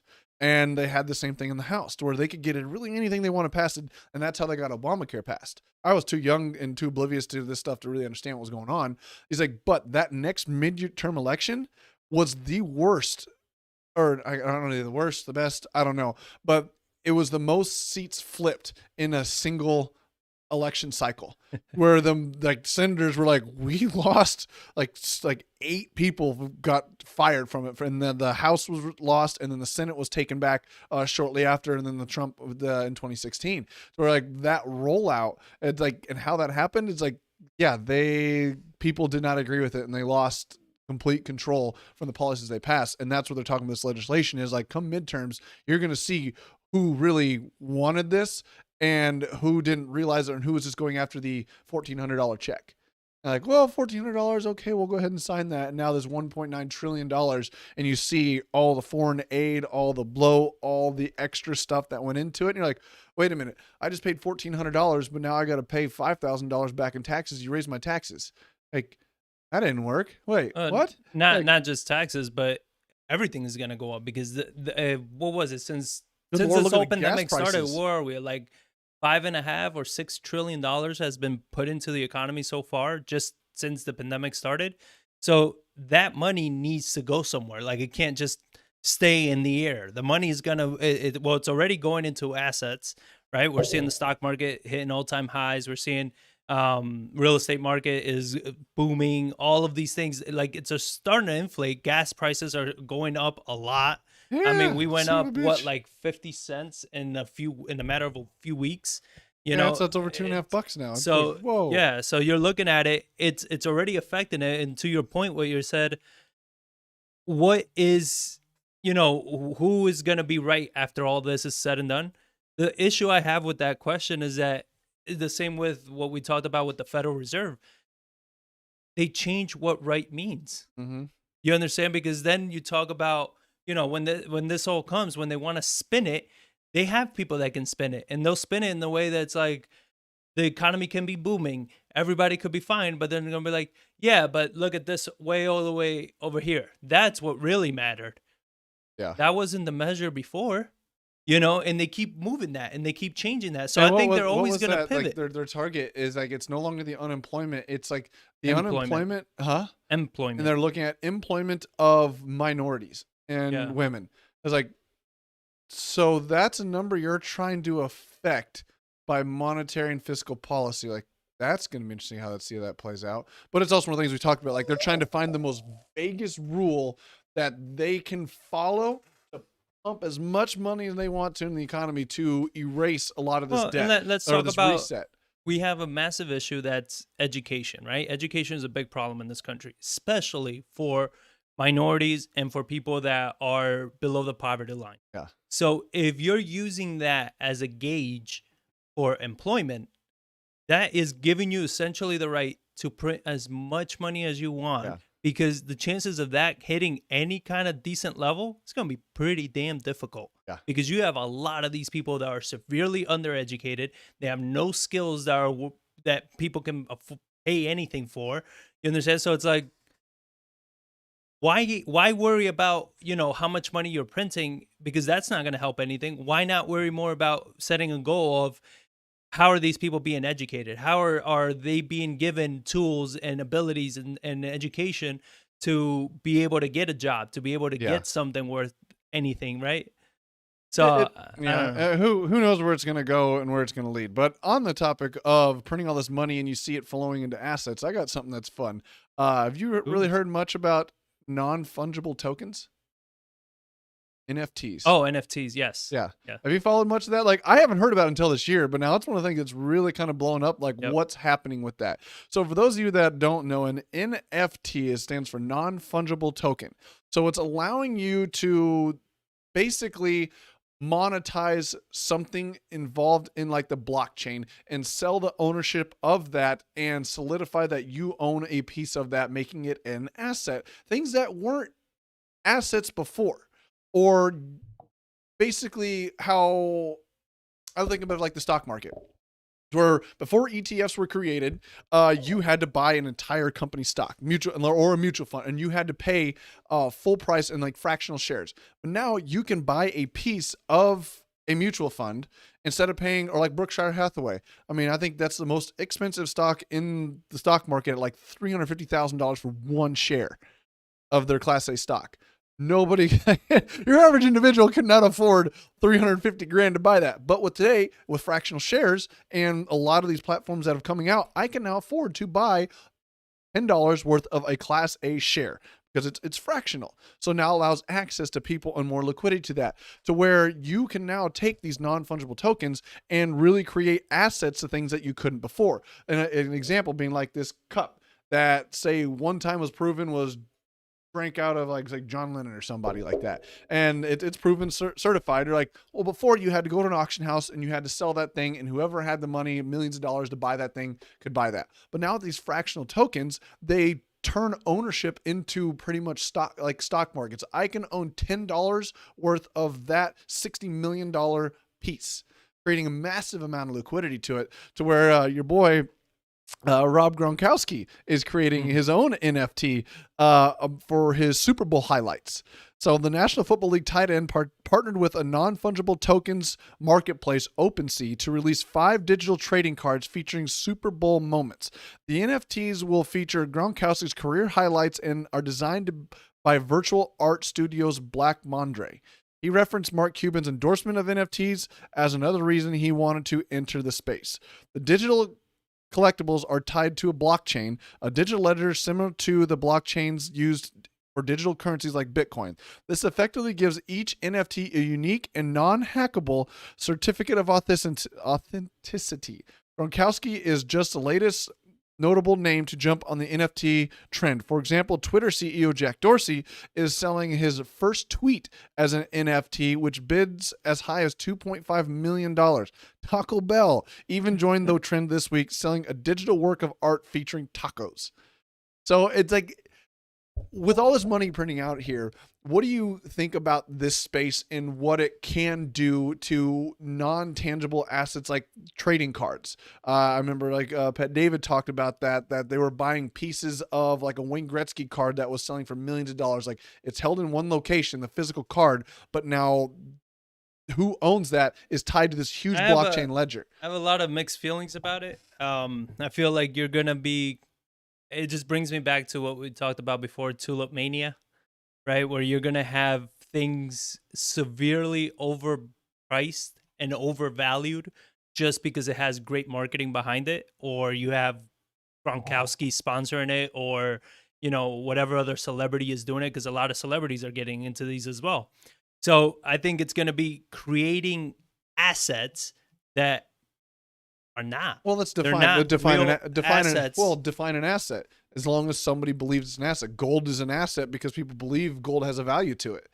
So you have these rare trading cards that... No, I understand. The difference is that you have, and I agree. Like, I that's why I say I have mixed feelings about this, because then at the same time, it's something that's like, well, it just opens up more avenues for diversification, for investing, maybe. You know, I mean, it's an interesting market for sure. I don't know what the implications are going to be of something like this, you know, moving forward. But I mean, it's very interesting. It's also an unregulated space, but now the government's like coming in like, whoa, what is this thing going on? And it's like, well, that's what happens when you pump trillions of dollars in an economy, just give helicopter money away to everybody, no chain that don't need it. It's like you have these fictitious things that just appear, like GameStop and AMC, like when they're armed with like Reddit and social media, and everybody's got $600, and you don't have to buy a full share. You can buy $10 of that share. Well, remember we tried to do that with real estate a few years back, that we were having a little issue because of all the regulations with SEC and everything. Yeah. But we were doing the same thing. We owned real estate, and you're able to buy shares of the real estate that we You own. get participate in the cash flow Yeah, and you everything you get the on the appreciation. appreciation, the cash flow that it generated. You, instead of having to put up 200 grand or whatever it is to buy a house or your credit or anything, all you have to do is buy a share of the property that's already cash flowing, it's already being managed, it's already being taken care of. You diversify your risk because you don't have to put that much into it, Well, and and you can you essentially trade that, and that's what this NFTs are doing. It's like yeah, it's allowing people to trade these things to certain values. yeah. Where I agree that it's going to create all kinds of bubbles. It's new, it's crazy. Like just like Bitcoin shot through the roof, then it crashed. So you're going to have a lot of people that are there's perceived value just because it's being talked about, but when it's not being talked about, it's just going to fall through the floor. But Well, just new things that are coming out. But like you have the things that are already tried and true assets. Like you have the paintings is the one that comes to mind. yeah. Like you have these Picasso paintings that are worth millions of dollars, and they create NFTs that are held in museums to raise capital. They diversify the ownership of it, and then they can sell pieces My of thing that. is like, how does this not cause a bubble? Because before, why, all these things had value and stuff like that because very few people out of the global population could afford to buy a $50 million painting or a Yeah. 200 million or $2 million trading card or whatever the hell they are, right? Very few people had it, so it wouldn't, they wouldn't be going up that much because it's from one owner to the next, one on one. Like you only have a certain amount of people doing that, but now you're making it so everybody and anybody can get into it. So that card that last year sold for maybe $1 million, I think could sell probably for 10, $12 million Well, that's this what year I was because of thinking this. about this morning. Is like you provide that kind of liquidity opportunity, it's going to increase assets. There's going to be booms and busts for sure. There's going to be certain things that are like, oh my God, this thing's worth so much and it falls through the floor. But it's going to create this new market space to where all these things are tokenized, where if you can become a expert in certain things, there's a huge opportunity in that space. Because you look at the stock market, like back in the 1900s, not anybody could get into it. And Right. as time went on, and then it's like, oh, well, now we got these brokerage houses. Oh, now we have these 401ks that put money into these things for retirement. Individual people with Robinhood can now get in with $10. With that increased liquidity and that increased access, you're going to make it like, and money is going to find its way into these things. And when you pump this kind of additional money into the market, you're going to create all kinds of new asset classes, and you're going to create value and create wealth inside those. So I think there's a huge opportunity in that space if you can understand it. And a lot of it's going to be what's investing? It's making educated bets that something's going to happen. Yeah, of course. Where you can make educated bets on these certain things that I think as this liquidity happens more and there's more success stories and more news coverage around it, it's going to bring more money into the space, that there's going to be a lot of wealth and a lot of opportunity created in those spaces. But you do have to watch it, and educate yourself on it, not just jump on it, because I can only imagine the amount of fraud. It's like, okay, I have this Wayne Gretzky trading card and I'm an individual, I'm tokenizing it, now everybody owns it. And then all of a sudden you disappear with the actual card. So it's like, well, I own a piece of it, but nobody knows where the actual original is anymore. Like it's just gone. So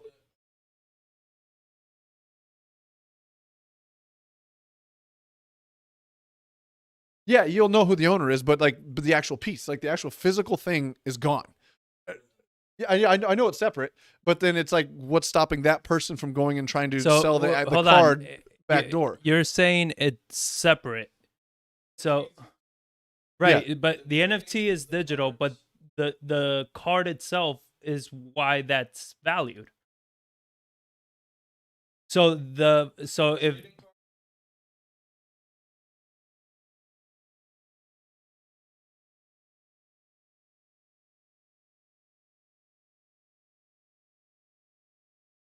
That's what I said. It's a whole space of just like, how is that going to play out? Because I agree, you have the digital aspect of a card. explain what he said because the mic doesn't pick him up. Well, it's like it is separate. It's like you have the physical card, then you have the NFT to the card, and that NFT is ownership, but that NFT So it's token, a derivative of the card. yeah, there you go. It's a derivative of the product, of like who actually owns that. So you can have this card, you can create an NFT Now I'm against seeing it, a lot more and that problems and that NFT can trade back and forth with people because the NFT says you own this card, but then it's also like, but it's still based on the actual thing. So that NFT gets created based on that card, right? A digital NFT gets created People are buying shares of that. That card burns in a fire. That NFT still has value. Yeah. Perceived value. Yeah.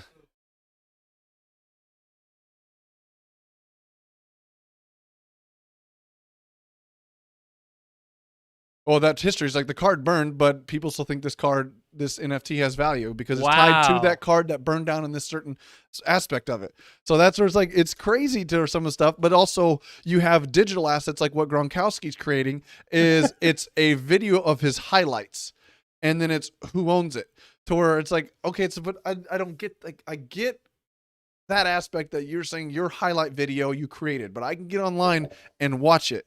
There's just simply too much money in the market. For this kind of shit to be invented and it to get this level of buyers into it and everything. I mean, to me, this is just beyond stupid as far as an investment But that's goes. what I said. Like, there's certain things that are going to be good. Not to say that you shouldn't do it. I'm just saying, as far as what we used to always think, 2 + 2 = 4.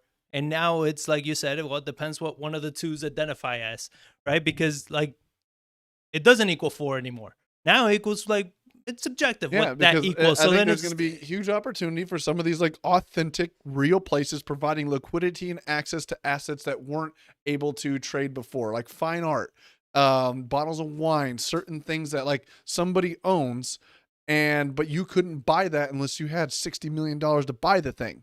But now somebody can buy it, like say a company that is in charge of security for these style of assets. They buy them for 10 million and then they go ahead and sell them for 20 million, essentially flipping the ownership of that and allowing these things trade back and forth and facilitate the trading of these things. Because one of the another thing, what I don't know who this is, Beeple, Beepley, he's a digital artist and he fetches more than $60 million for one of his pieces of art at auction. But when you add in all of everything closes and you add all the auction fees and everything involved, the real price was $69 million. So there's a lot of extra gimmies in there that a company is allowed in facilitating these transactions. Well, that's the thing that, you know, and we won't get into too much detail on this because I still have more research to do on it. But you heard of SPACs?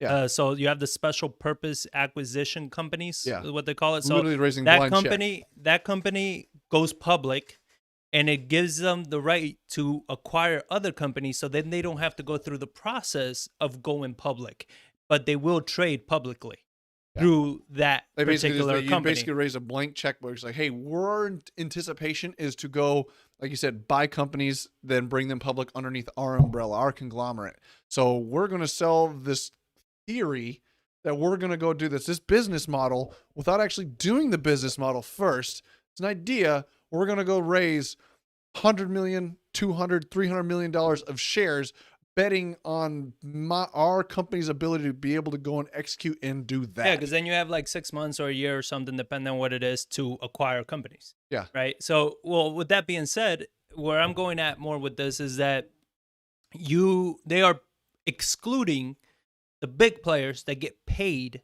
a lot of money to take you public, right? So when a company wants to go public, they got to hire some kind of entity, you know, some kind of bank or something Investment to take bank to take them assist with public. And it costs, I believe they were saying like somewhere between like, you know, $6 to $10 million for that process alone. Now you're pretty much saying that you're taking their money out of their pocket. And then you go to the NFTs and you're essentially creating assets out of thin air with no backing, no value, no nothing. Just somebody says, hey, look, this is valuable, right? And everybody's like, yeah, I agree. So let's all buy into it. Okay, now it became valuable. Yeah. You understand? So now it's worth whatever somebody's willing to pay for it. So how much money is that going to take from the stock market? How much money is that going to take from people getting into the stock market, right? Because now this is becoming, the NFT is becoming very popular. Yeah. And as we saw with GameStop, with Robinhood, people invest in what's popular, not what makes sense. People are investing in what's trending, not the fundamentals. So fundamental investing, smart investing, all the shit that we grew up They're knowing, changing the rules. it's the game completely is out the gone. window. I mean, Now you go for hold on. Now you go for what's trending. So if you're going for what's trending, and this is trending, this is going to pull attention. This is going to pull money and future money from the stock market, which is used to pay for everything, Social Security, all the shit that they're trying to raise money for, the 401ks, all that crap. It's going to start pulling money tremendously from that if they allow this to pick up. You have SPACs that are bringing more and more companies public without paying the dues on the investment banks and all these people. So it's Yeah. going to start hurting their stock prices.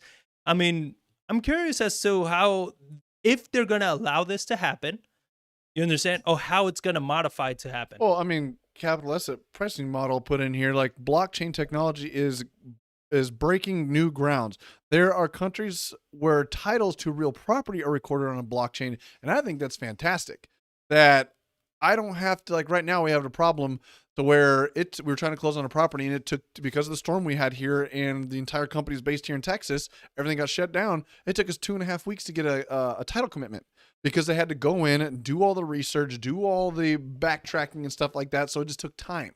To where he also puts in here, the push of innovation in financial technology arises out of reducing friction, costs, and intermediation while moving away from fiat currencies. So I think there's a lot of good that's going to come out of this, but there's going to be a lot of pain that comes out of this because title companies, title insurance would almost be essentially eliminated, because if you can curate the title one time, enter it on a blockchain, it transfers over. Somebody always holds that insurance policy when it started, but now you just go on a blockchain, say who owns this property, boom, nothing there, gone, done. Or you can just almost instantaneously remove that friction and systemize and reduce costs, which would make prices increase because more money can now get into it. And that's where I think a lot of this is going toward. The old traditional model, like the fundamentals we talk about, like the PE ratios, because if you read Benjamin Graham's Intelligent Investor, he's like, oh, nothing over PE ratio 15, anything over that is overvalued. Right. Like, well, that was also written in what, the 60s and 70s. Like, our asset values, the amount of money chasing that PE ratio is up 10-fold, 20-fold from that time frame, to where you now have to adjust that and you have to pay attention of what's going on. So I think there's going to be a lot of opportunity, but there's also going to be a lot of risk and a lot of pain going with it, to where it kind of comes down to, like, don't put all your eggs in one basket kind of ordeal. Like, don't bet the house on one thing. You hear stories all the time of somebody saying, like, a family out of New Jersey took their entire net worth in their 60s and put it in Bitcoin when it was at $20,000, and now they feel they're the richest in the world, but they refuse to diversify against it because their net worth has now doubled 2.5 times what it was when they first bought into it, their entire net worth. Where it's like, God, you put one bet on one thing, and you hope that goes to the moon, because if it doesn't, you're really going to be paying for it. And especially on something as new as Bitcoin, like, you can play in this space, but don't say, I'm going to bet significant portions of my net worth on this one thing. Like these Gronkowski NFT cards, I think this is going to go to the moon.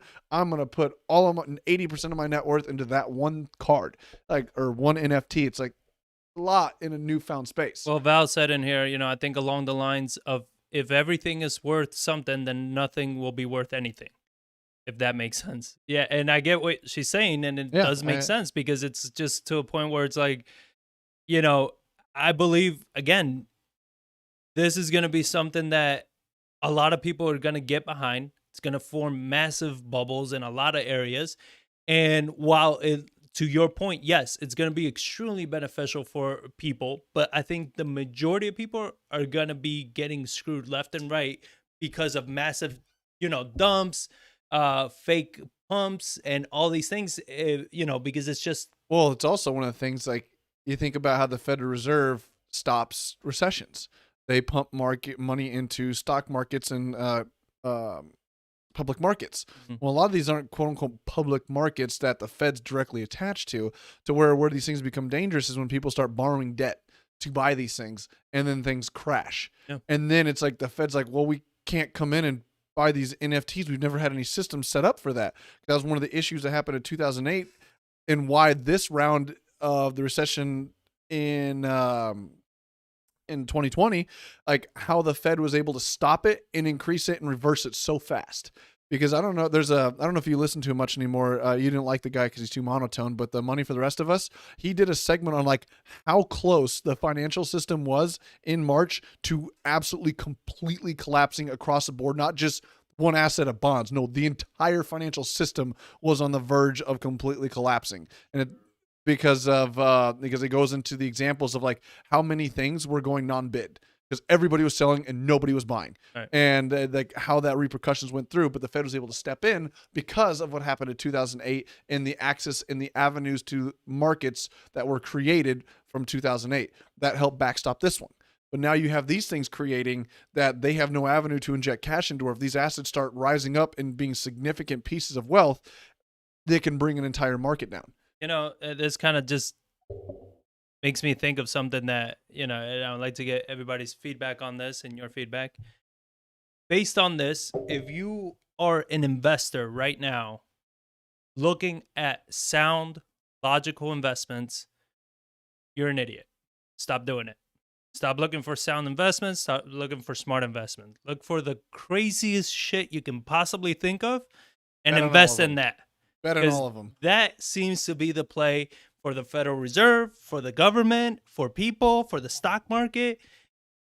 It's just getting to a point like I'm reevaluating everything that we're doing. I'm just thinking, yeah, we're still doing things apparently the old way where we feel that there needs to be value and you need to actually make money, but it doesn't seem like that's the path anymore. It's just we're going about it the wrong. We just need to say, hey, this is really cool, guys. Put money here. Okay, there we go. We just became Yeah. billionaires in 2 seconds. Like, I'm not Well- trying to be cynical about it, but it's just when you grow up studying so much on the economics and finances and everything, and you see the shit that's happening now, you're like, Well, it's like every time there's a major shift, it's happened throughout history, that there's great opportunity but great risk, and you have to be intelligent. You have to study, and it's one of those things like history never repeats itself, but it rhymes. Where you really got it, you can adapt, but don't be too fast to adapt because yes, the news is going to grab a hold of the 1, 2, 3% that took massive bets and made out large. Yeah. And then the masses are going to follow. So you have to watch out for that. You can adjust slowly, but don't jump too early when you don't have the backing to lose it all. Because it's that get rich overnight kind of thing, like the .com bubble, like where companies were just raising crazy money on crazy valuations when they literally did nothing because it was new, it was cute, it was hot, and then everything crashed. I think what the stock market fell 3 years in a row, like 2099, 2000, 2001, it was falling year over year because these things happen. So I think we're in one of those transition periods that like. The Gary V, what do you call it? Like the internet 2.0, to where like connectivity, to where you're hearing things. The article that I found beforehand, where now like people are making arguments that the internet should be a right, much like electricity is to people, and be heavily regulated and try to get it into more hands of people. So where these things are going to happen and things are moving quicker and faster, and it is. There's more opportunity than there ever was before, but there's more risk involved than there ever was before. So you really got to pick and choose what you're doing and do it as you like you said, like you have to reevaluate what you're currently doing, but don't follow the headlines. You try to read in between the lines and try to learn from what's happened in the past and see where things are going and diversify across things. Like don't just like bet on the craziest thing. It's like bet on 10 crazy things on a 1% of your net worth allocation. 10% of your net worth is still all these crazy things, but make sure you're not just putting money in it because it's hot. Put money in it because you understand it. You think you have a grasp of it. You follow it. You listen to it. You listen to podcasts. You dig into that article. Like just throwing money all over the place. Like that's a quick, sure way to go broke. Or just go on TikTok and find whatever's gotten the most hearts and buy that. This is crazy. This is I find it to be very crazy. That being said, at the end of the day, you can't be emotional. If the shit makes sense and if that's where it's going, that's where it's going. And either you jump on board or if you stay on the sidelines being appalled by all the changes and how stupid this is, it's going to pass you right by. So it's like at the end of the day, you can be as emotional as you want, but the only one that's going to lose is you. because the world is going to keep going, it's going to keep churning and doing what it needs to do. So I don't know. Very interesting topics. But as we begin to wrap up, I put a little fun article in here that I think is going to piss off a lot of people. Oh, jeez. But You just like making people mad. no, this is serious. Netflix is testing a crackdown on password sharing. Yeah, man. So Oh God, no. this is serious. Oh, that was like, what was that meme I remember seeing a while back? Like, who's your real homie? Like, here's to the homie who's got the Netflix account. Like, they're like, it was a meme of just like, you the real MVP. The guy that pays for it and shares it across 10 people across there. Like, Yeah. I've never paid for Netflix. And like even in college, I remember like one person had like, we had a pretty large social group of friends in the rugby team we were a part of. We probably had 30, 40, 50 guys, but only like everyone had Netflix, but only like 3 people paid for it. Yeah. And like it just spread like wildfire. So it says, the article says how if you don't live with the owner of this account, you're gonna get an alert when you log into Netflix. It says if you don't live with the owner of this account, you need your own account to keep watching. So you're gonna get that pop up. My question is like, how do they know? You know, like IP addresses. yeah, but how do they know that I don't live with that owner and that's just my work address or something else? You get, or maybe I'm just staying somewhere else for temporary, but I still live with that. You get what I'm saying? Like, Yeah. I don't know. That's interesting. But then Netflix spokesperson told Insider that says it's designed to help ensure that people using Netflix accounts are authorized to do so. Okay. Nobody's doing it behind anybody's back. We've all been given the passwords. Relax. You know, nobody's Change like your password on a quarterly basis, and you can get rid of that problem. nobody is, being so mischievous over here, like stealing people's passwords for their Netflix. At least not most of the people. Most of the people they're sharing the passwords. But the Netflix co-CEO Reed Hastings said in 2016 that password sharing is something you just have to learn to live with. That's just going to be what it is with Netflix. Like, people are just going to have it. So Bloomberg reported in 2019 that Netflix, HBO, and a group of cable companies had formed a coalition to figure out consumer-friendly ways to limit shared passwords like text codes or require periodic password changes.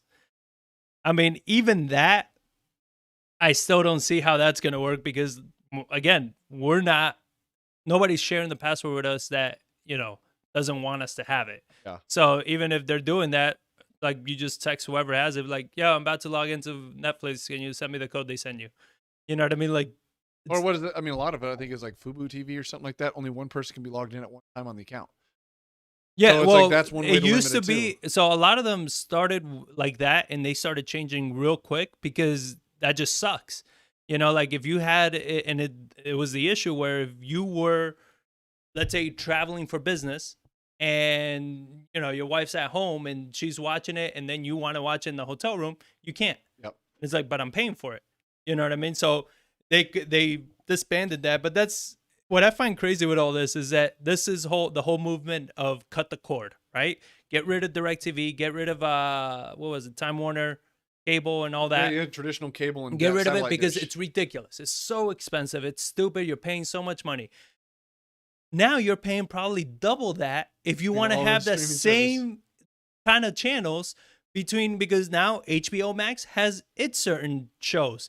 You have Netflix that has its certain shows, Hulu's theirs, and YouTube TV with theirs, and all this. So it's like, if you want to get what you used to get with one package, now you got to buy 6 different packages.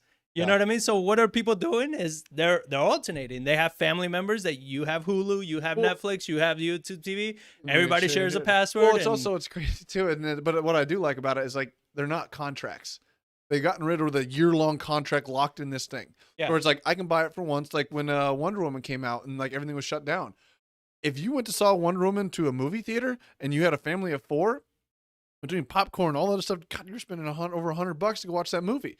Oh, with HBO Max, it was $15.99, and I have it for a month, and I immediately cancel it.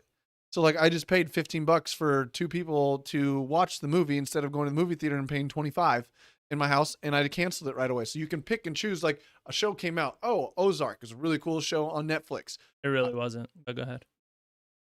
Yeah. And, well, their final season's coming out in March. Like, all right, I'm going to sign up for Netflix, watch that one show, and then cancel it. so you can See, jump on and off. You are the problem with the industry. Yeah. Yeah. Instead of So they don't release the full season. They'll release some of it. So just take like a TV, break. well, just like TV when it came out, like when a Game of Thrones came out, they only released one episode on Sundays. They're like you could only watch one at a time. To where like now they're doing releases to keep you in there longer, and because they know smart. people are doing that. The other thing I was thinking is like they could do, when something hot like that, it's like, hey, you can get the app, but you're not gonna get the show unless you subscribe for 3 months or for a minimum of 6 months. Then you can get that movie or that show. Like they'll find ways around it. But I agree. Well, another thing I think a lot of pressure is like if they can do that, like think about how much more money they're gonna make. How much more profitable they would be by people not having to be able to have 10 people on one account. Because it's also Netflix is what, $11.99 a month, where that's not going to make or break a lot of people. They were saying that, they're up in the price of Netflix. Okay, but anyways, like that usually $20 subscription isn't going to like. But that's that's the issue though. That's where I'm going at. Is the whole cut the cord movement is that you're saying, okay, what's $20? Well, Netflix is 20. Then you have HBO Max, that's another 15. Then you have Hulu, that's another, I don't know, 12, 15. Then you have YouTube, that's another, YouTube TV is like 60 or 70 because you get like local channels, live TV. But like you have, when you start looking at, for somebody that used to have, let's say DirecTV and they had all the channels, to get that same benefit, like before your DirecTV bill was 120. Now your cut the cord bill is like 200. Well, that's also the thing. It's like that's capitalism as its finest. It's no longer DirecTV and Time Warner. No, you got like 15 companies and subscription services that you have to subscribe to, and they're all competing with each other. And they're all competing with each other. Yep. Like that's capitalism at its finest. Oh, right I there. agree. And well, I believe it's like if it's getting too expensive, stop watching so much damn TV. I agree too. One thing that's crazy though is I think is driving a lot of this is like Netflix in specifically is Disney Plus's popularity. Like it took them 16 months. Their original projection was going to take them 3 years to get to 100 million subscribers. They got 100 million subscribers in 16 months. Yeah. So we're like, that's insane. Or like the popularity of the competition of Disney being able to come out. But I think Disney has they're running it at a negative because they have their other business models that are able to support them running at a negative to be able to take some of Disney or Netflix's market share. Yeah. And they'll eventually, like you said, the cut the cord thing, they're going to increase prices to make it profitable to where now you're going to be like, oh my God, I have to pick and choose between these. Because it's like, you're like to your point, like I'm paying $200 in subscription services to 7 different platforms because there's a show on each that I want to watch, and now they're all coming out and doing we only release an episode every 2 weeks, and it's got 75 episodes across all the seasons. Yeah. We're like, well, now I gotta watch it. So it'll be interesting to see how that plays out. For sure. Yeah, but I agree. Cut the cord and just don't watch so much TV. And HBO Max is another one that's really stepping it up as well because they're releasing some blockbuster movies. At the same time they're being released in theaters for the price of just the subscription. Yeah. Right. So if you're a person that likes to go to movies, HBO Max is a hell of a subscription to have for that purpose. Yeah, it's going to be competitive market, and it's going to bring prices down because no longer Hollywood has to release to movie theaters. Well, now they're striking deals with HBO and Hulu to release things on those platforms so people can choose. To where it's like, I got 6 kids. I'm not going to take all these people to the movies. Like, we'll wait till it comes out on DVD. But now they can pay a fraction of the cost, which means they still have the movie theater now has to compete with that. To where like, I still enjoy going to the movie theaters, like the Palladium that has like the giant Cadillac recliner chairs. You have a wall in between you and the next person. You have to buy 2 seats. You sit in them, but the next person, you have a 4-foot wall that extends out 4 feet in front of you to where like it's like a home theater with this recliner. You got push button service. I don't think you're going there to actually watch the movie though. If you're 16, you're not. But it gives, it's a cool experience. At 30 years old, you're watching the movie. But I like that experience. But but it's more of a small closed environment, and it's only like $35. But if you have more than 3 people, a family of 4, you're not going to go spend that kind of money. So you're going to have to up the service at a cost that you have to now compete with people that like, okay, your target demographic is no longer the how many seats can we jam into this room to where the point where you hate going to the movies because you're like right next to each other and you can hear everybody in front of you. And if you're a guy that's somebody over 220 pounds, like you can't move across and around the movie theater. Like you got to take a piss in the middle of a 3-hour movie and you're like, piss those people off by going 10 seats that way, or do I piss off these people going 10 seats that way? Yeah. And because then you're like, I don't care about pissing people off. I just care more about like everybody eating nachos while I'm watching. Nachos. I'm like, dude, we get it. You're eating nachos and they're crunchy. Can you shut your mouth? Yeah. So it gets annoying. That's what I like about the movie theater because I like that atmosphere for like a big blockbuster movie. Like when Infinity Wars and like the Avengers were really coming out with all their new movies, like I loved going to the Palladium or the Alamo Draft House or a show that does it like that, where it's a Cadillac style experience. Yeah. They're like, we don't go to the movies that often. It's just when a good movie does come out that we really want to see, we spend the extra money to go to see a premium feature of it in a really cool environment.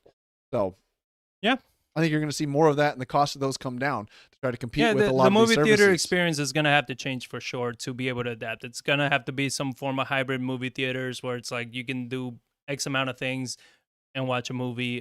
They're going to have to increase revenue in other ways as well, not just selling, $7 M&Ms and $8 bottle of water. 10,000% markup on exactly. popcorn. They're going to have to find other creative ways of making money. So it's going to be interesting how that goes. So with that, we will be wrapping up today's episode. So I hope you guys enjoyed it. Make sure you're sharing and liking and, showing us some love. And have a good time investing with this crazy market that we're in. Oh, yeah.